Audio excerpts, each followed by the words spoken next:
Press news కి స్వాగతం. కాంగ్రెస్ పాలన తీరు మార్చుకోవాలి. కాంగ్రెస్ పాలన తెలంగాణను డ్యామేజ్ చేసే విధంగా ఉంది.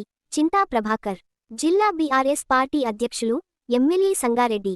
బీఆర్ఎస్ పార్టీ పిలుపు మేరకు సంగారెడ్డి శాసనసభ్యులు చింతా ప్రభాకర్ ఆధ్వర్యంలో మహాత్మా గాంధీ విగ్రహానికి వినతి పత్రం అందజేసిన బీఆర్ఎస్ శ్రేణులు. రాష్ట్రంలో 420 కాంగ్రెస్ పాలన మోసాలపై సంగారెడ్డి జిల్లా కేంద్రంలోని జిల్లా పరిషత్ వద్ద ఉన్న మహాత్మా గాంధీ విగ్రహానికి కాంగ్రెస్ పార్టీ 420 హామీలతో కూడిన వినతి పత్రాన్ని బీఆర్ఎస్ శ్రేణులతో కలిసి ఎమ్మెల్యే చింత ప్రభాకర్ గారు సమర్పించారు. ఈ సందర్భంగా ఎమ్మెల్యే చింత ప్రభాకర్ గారు మాట్లాడుతూ, అమలుగాని 6 గ్యారంటీలు 420 హామీలు ఇచ్చి అధికారంలోకి వచ్చిన కాంగ్రెస్ పార్టీ ఆ 6 గ్యారంటీలను 420 హామీలను ఎగ్గొట్టి ప్రయత్నం చేస్తుంది. కాంగ్రెస్ పార్టీ చాలా తెలివిగా అన్ని వర్గాల ప్రజలను మోసం చేస్తుంది. మొన్న జరిగిన 4 గ్యారంటీ పథకాల అమలు చేస్తామని చెప్పి నియోజకవర్గంలో 86 గ్రామాలు ఉంటే 4 గ్రామాల్లో కూడా పథకాలను పూర్తిస్థాయిలో అమలు చేయని పరిస్థితుల్లో కాంగ్రెస్ పాలన ఉంది. అమలుగాని హామీలు ఇచ్చి రోజుకో అబద్ధం ఆడుతూ ఈతుల రేవంత్ రెడ్డిగా సీఎం రేవంత్ రెడ్డి పేరు పొందుతున్నాడు. రాష్ట్రంలో ఇచ్చిన హామీలను అమలు చేయాలి, లేని పక్షాన బీఆర్ఎస్ పార్టీ తరఫున ఉద్యమిస్తామని హెచ్చరిస్తున్నాం. కాంగ్రెస్ ప్రభుత్వానికి సద్బుద్ధి, మంచి ఆలోచనతో పేదలకు ఇచ్చిన హామీలను అమలు చేయాలని ఆ మహాత్మా గాంధీకి వినతి పత్రం సమర్పించాం. కాంగ్రెస్ పాలన తీరు మార్చుకోవాలి. కాంగ్రెస్ పాలన తెలంగాణను డ్యామేజ్ చేసే విధంగా ఉంది. కార్యక్రమంలో మాజీ సిడిసి చైర్మన్ కాసాల బుచ్చిరెడ్డి, మాజీ గ్రంథాలయ సంస్థ చైర్మన్ నరహరిరెడ్డి, టీఎన్జీఓస్ మాజీ అధ్యక్షులు మామిళ్ల రాజేందర్, పట్టణ అధ్యక్షులు ఆర్ వెంకటేశ్వర్లు, కార్యదర్శి నర్సింలు, మందుల వరలక్ష్మి, డాక్టర్ శ్రీహరి, కొండల్ రెడ్డి, మండల పార్టీ అధ్యక్షులు చక్రపాణి, మధుసూదన్ రెడ్డి, వివిధ మండలాల మాజీ సర్పంచులు, మాజీ కౌన్సిలర్లు, బీఆర్ఎస్వి నేతలు, పార్టీ నాయకులు, కార్యకర్తలు పాల్గొన్నారు. ఆ గ్రామానికి సంబంధించినటువంటి రైతులు, నల్లవల్లి కొత్తపల్లి గ్రామానికి సంబంధించినటువంటి రైతులంతా కూడా మరి మంచి వ్యవసాయం చేసుకొని కూరగాయలు పండించి వాళ్ళ జీవనోపాధికి మరి ఈ కార్యక్రమాన్ని నిర్వహిస్తూ ఉన్నారు.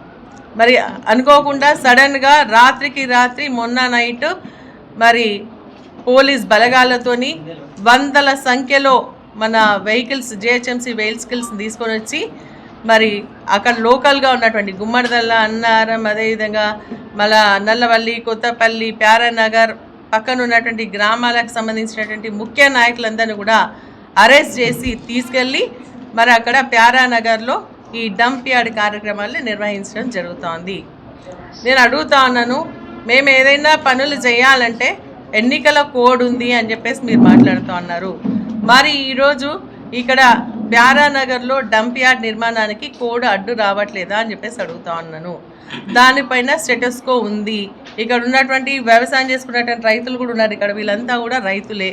మరి అక్కడ ప్యారానగర్కి సంబంధించినటువంటి మరి దాదాపు 770 ఎకరాలు 1 నుంచి 63 సర్వే నంబర్లో ఉన్నటువంటి రైతులు ఉన్నారు.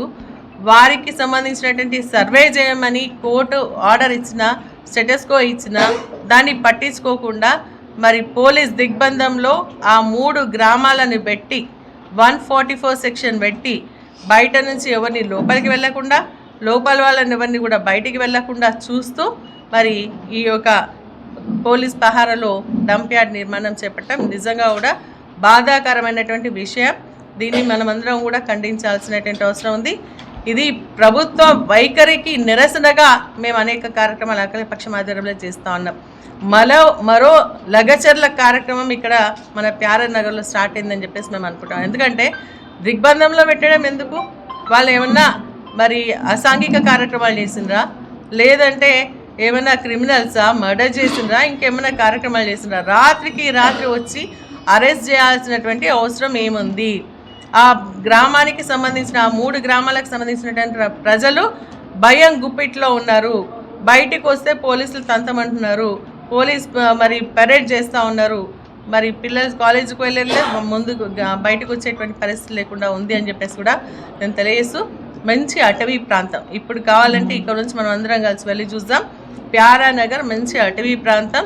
మరి ఆ మధ్యలో ఈ యొక్క డంప్ యార్డ్ నిర్మాణం చేపట్టడం నిజంగా కూడా బాధాకరం అని చెప్పేసి కూడా తెలియజేస్తాం. పచ్చని వాతావరణాన్ని నాశనం చేసేటువంటి కార్యక్రమం ఈరోజు కాంగ్రెస్ పార్టీ తీసుకుంది అని చెప్పేసి కూడా మేము చెప్తా ఉన్నాం. మరి ఈ యొక్క డంప్ యార్డ్ నిర్మాణం వల్ల వాళ్ళు ఏమంటున్నారంటే ఇది కేవలం solid waste management processing unit అంటున్నారు. చెప్పడానికి ఇంగ్లీష్లో చాలా బాగుంటుంది, కానీ అక్కడికి వెళ్ళిన తర్వాత ఏం జరుగుతుందో మనందరికి తెలిసిందే. మరో జవహర్ నగర్ తయారవుతుంది, ఇది ప్యారానగర్ మరో జవహర్ నగర్ తయారవుతుంది. అక్కడ ప్రాంతం వాసులు వ్యతిరేకిస్తూ ధర్నాలు చేస్తుంటే దాంట్లో కొంత భాగం తీసుకొచ్చి ఇక్కడ వేయాలనేటువంటి ప్రయత్నం సాగుతోంది. నల్గొండలో ఏదైతే ఫ్లోరైడ్ బాధితులు ఉన్నారో రేపు పొద్దున ఈ మండలానికి సంబంధించినటువంటి ప్రజలు, నర్సాపూర్కు సంబంధించినటువంటి ప్రజలు కూడా ఈ కంపు బారిన పడేటువంటి పరిస్థితి వస్తుంది. ఈ వాటర్ అంతా కూడా మరి పొల్యూట్ అవుతుంది అని చెప్పేసి కూడా నేను ఈ సందర్భంగా తెలియజేస్తా ఉన్నాను. కోర్ట్ ఆర్డర్ని కూడా లెక్క చేయకుండా ఎందుకు ఇంత పట్టుదలతో రాత్రి కార్యక్రమం చేయాల్సి వస్తుందని చెప్పేసి మేము ప్రశ్నిస్తూ ఉన్నాం.